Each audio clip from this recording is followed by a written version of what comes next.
So once you're into CyberJuice, I have my own CyberJuice company here. We can do these policies through CyberTest, and this is gonna make making policies a lot easier. I created for many companies policies from scratch. It's a freaking nightmare. Um, but yeah, once you do it with CyberJuice, it's gonna be very, very easy. And the way you do that is you go here to CyberTest, and then you can click any of these tasks here. For example, we have I think the password policy is a very nice policy to start with because it really speaks for itself. And then you will start the process. And it's already way nicer than how you normally would create a policy because normally you start from scratch and then you just need to like you have no clue where you even need to start writing. Now CyberJuice will give you a little for each policy that you do, it will give you some description on what it is and why you need to have it. In this case, it's the password policy, and we want to protect against weak passwords because we all know that yeah, hackers mostly target passwords. And this keeps coming up, by the way, back in the reports like the Verizon data breach report that the main way hackers basically come in is mostly by stealing passwords and reusing them at other applications. Now, just for that, knowing that fact and learning that fact, you will get some confetti. So if you have never written a password policy before, which we're gonna act like we do now, then we're just gonna say no here. And then we're gonna go into the suggestion. And here you see is where normally you would do this policies from scratch. Here we will go through step by step for each policy, for each part of the policy. So the first part we hear is the purpose, the scope, and the users. And CyberJuice comes with a suggestion. For example, the aim of this policy here is to create strong and good passwords. Everybody within the company and all company systems need to comply. Now, here it's good to to give some scope. I've seen for some companies, for example, it's good in the scope to include everybody. I also seen cases where maybe you want to start up with a sub-department or with a smaller scope. In this case, I think in most cases, I recommend just to take everybody. So then you keep all employees, all other users, the access information system of the company. Now you can change the name to your own company name, whatever you prefer. So in my case, I'm called Vincent's Fresh Company. What you also can do is you can take this part, if it's not really your style, you can rewrite it in a style that you like. Like this is tends to be a little bit more formal because a little bit more formal language works with everybody. But if you like it a little bit more casual, just rewrite it. So for example, what I have here is I have ChatGPT open, if it stays open. And this is one I sometimes use to recreate my own voice. So let's see what it comes up with if I just put in this little piece of text. And here it comes up with this new text. So we can just copy this. I think we place it here. And now we have this part written more in a style that I would like. You can do the same if you have your own ChatGPT or you want ChatGPT to make it a little bit simpler. Or if you just, if you know how to write, you can do it yourself.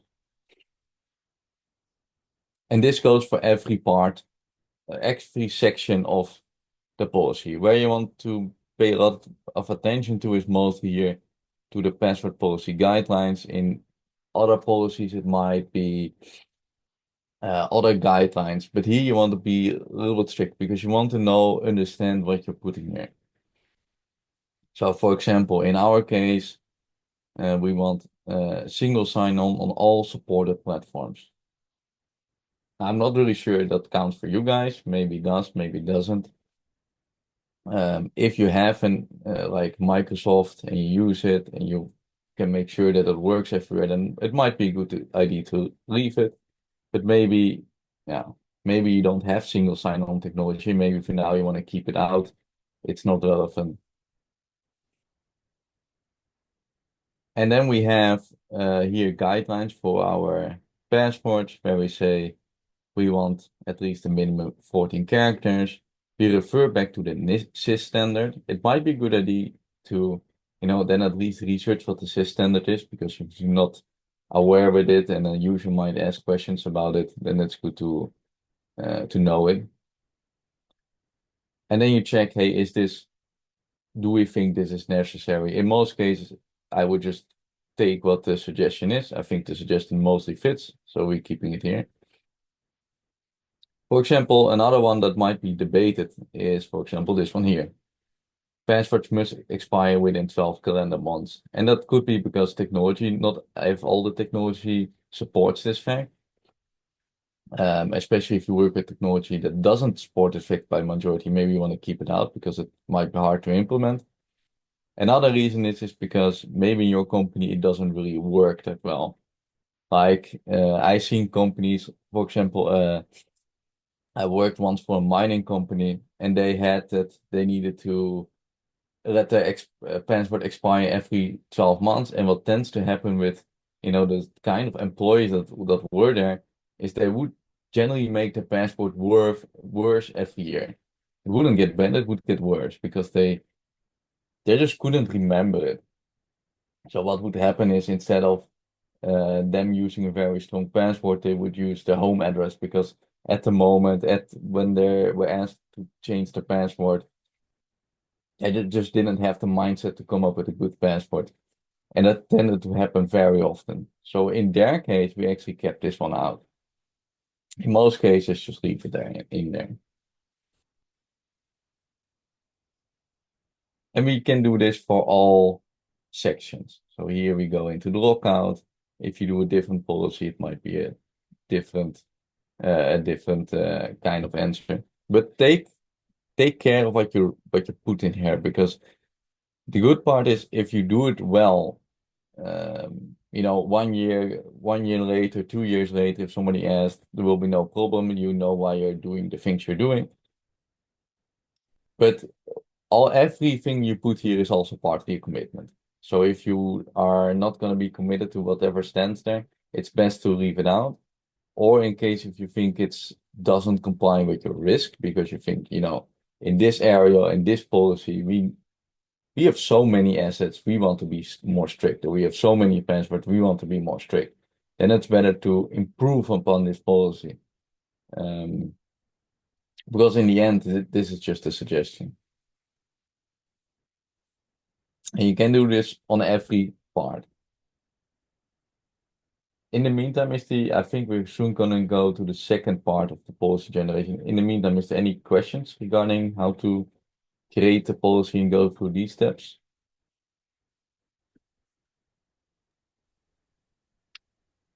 I have a question. Yeah.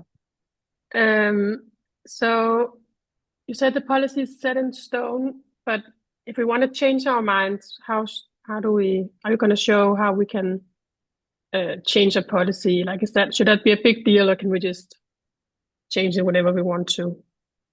Generally speaking, if you want to make a change, you can do it, but you often need to go through some kind of approval process. So in the case of if you have a management team, then most likely you want all the policies approved by management. Every time you make a notable change, and not if the change just implies spelling mistakes or something, but if you make a notable change, you should again go through the approval policy because it has impact on the company. So are they really set in stone? No, but you cannot just change them on the fly. I wouldn't just recommend changing, for example, here, like now all of a sudden everybody needs to have a password manager. And then, yeah, I wouldn't change And then change your the mind. impact is too big. Yeah. So a lot of companies have like a review every year, right? True. So that apart from, so you also need, that's what most compliancy demands, is that at least once a year you check, hey, is this policy still relevant? And to what capacity it's still relevant. I think generally speaking, it's once a year. I've seen in some companies where they were a little bit more, things changed a little bit faster. They would do it every half year, but I Okay. haven't really seen it much that it is faster than that. Okay. Thanks. Then we come to the second part of the policy, and that is, or the policy generation, and that's about what kind of habits do you want your employees to have? What should I do? What should they do? And these are very interesting in the Cyberduce platform because once we define these habits, we can also use them later, for example, to question, hey, how well does our company do on these habits, and where should we improve? But for now, these are a list here in this case, all employees of which habits do you want your employees to have? For example, I never want any of my employees to share passwords with anyone. However, there could maybe be a reason why you want this. For example, there could be, for example, a sales department that always needs to share a password for some reason. If you think that's a valid exception on the policy, you can write it down here. And that goes for all of them. So I always prefer to everybody to have multi-factor authentication because that really shows, especially the latest report from Google really shows that it really helps. Comply with the password policy. Do I want them to store passwords in a password manager? In our case, I think we don't have a password manager and we are not planning to implement it. So we're gonna leave that one out for now. Then this one becomes obsolete because we don't want to do a password. We don't want a password manager. And we say never share passwords with anyone, with an exception for whitelisted accounts. I don't think sharing is a good idea. Let's remove that. Never share passwords in an email. Never write passwords on sticky notes.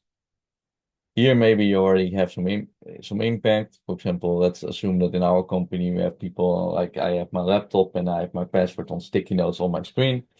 That's not a good habit. So I will already not comply.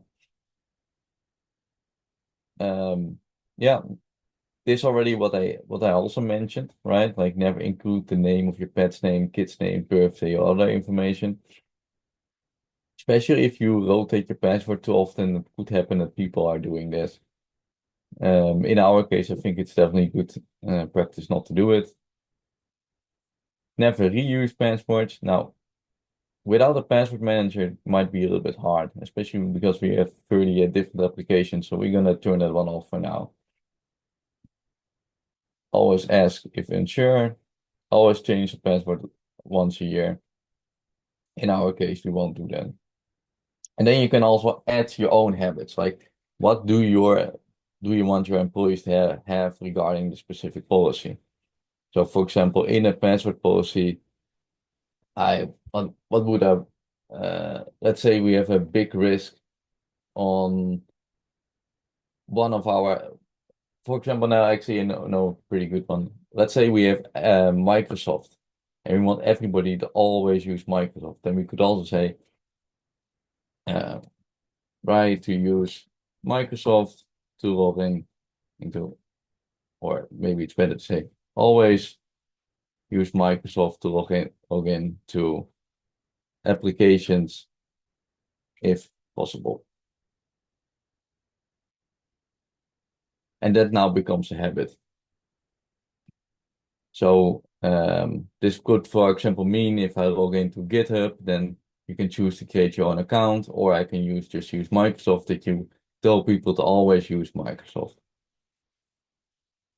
Another one I also sometimes see might be a good one is never use a personal email to create company accounts. It wouldn't be the first time that I saw people use a personal email on company assets and company products because they just used it on a SaaS product and they didn't really care and they would just create an account with a personal email, and then later on you figured out they still have the personal email for that specific account. Now, once you have all the habits here, you can press save and continue. You can now do the same for developers.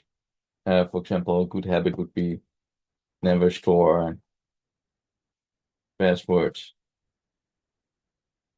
in a code base,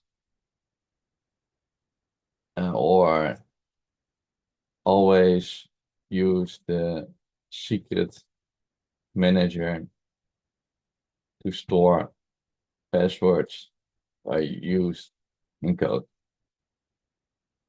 So these are more passwords or habits that you can ask developer specific to use. I can press save and continue. And then we can go to routines and security roles. So what we do here that's different is what are the events and routines that we want to do as security people to make sure that this password policy is implemented correctly, that there are no risks, open risks. So a good one could be that we say once a year we do a we do a MFA checkup where we check if everyone is using MFA.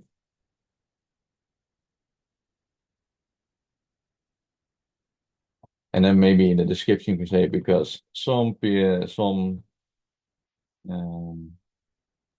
applications don't allow automatic enforcement.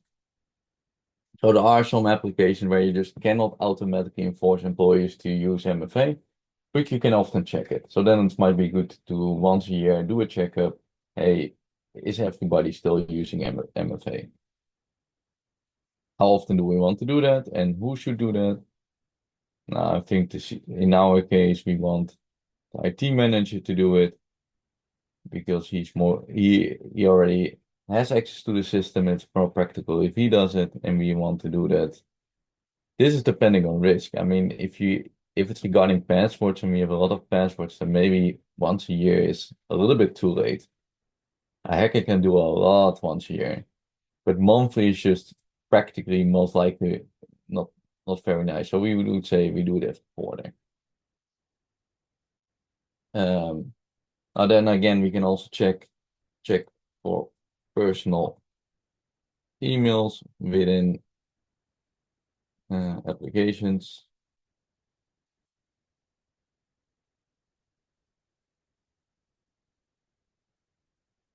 And like that, you can add a few events, routines that security people need to do in order to make sure that the risks regarding passwords are managed and under control. Then you can do close the gaps. So these are like one-time tasks you need to do to implement this policy. So in the case, now this time it's a bad example, but if we said that we wanted a password manager, then we could have said here, and we didn't have a password manager yet, then we could say implement the password manager. I think the IT manager is responsible for that, and we want that at least the end of the month. Now, that is one of the tasks. Maybe you want to do a general cleanup or checkup of current status of passwords and users within systems. Just to get like a ground zero checkup, like where do we stand right now? In this case, we let the CISO do that. So these are tasks that are not something you're going to do recurrently. You're just going to do them once to implement the policy, and once it's done, you're going to leave it alone. Now, in this case, we haven't implemented it yet. We have some gaps that we still need to fill. So in this case, but maybe we could consider we already implemented parts of the policy. So in that case, I'm a little bit doubtful should we put defined here on partially implemented. I think our users are pretty aware. So in our case, we say we are partially implemented. The only thing we're really missing in our case is these two tests. So we say partially implemented.